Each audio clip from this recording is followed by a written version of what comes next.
ఆదివారం దినమున రక్షణ వస్త్రాల నీతి పాగాకు సంబంధించిన విషయాలు నేర్చుకొనటానికి నువ్వు రాలేకపోతున్నావంటే నీ అంత దౌర్భాగ్యుడు మరొకడు లేడు.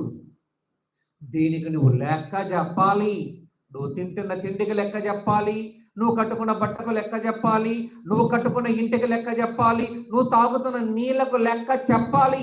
ఎందుకు మనం ఈ వీటన్నిటికి లెక్క చెప్పాలి అంటుంటే, ఒక పెళ్లి విందుకు, ఒక పెళ్లి కుమార్తెకు, ఒక పెళ్లి కుమారుని చూడటానికి నువ్వు ఎంత శ్రద్ధ చూపుతున్నావు.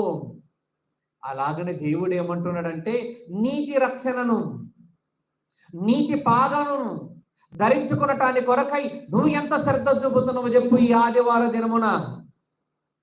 ఇంతకు చూపుతారా వీళ్ళంతా? చూపరు కనుకనే రూపాలంకరముగా పెళ్లి కుమారుణ్ణి పెళ్లి కుమార్తెను యెషయా ప్రవక్త ద్వారా మనకు తెలియపరుస్తున్నాడు.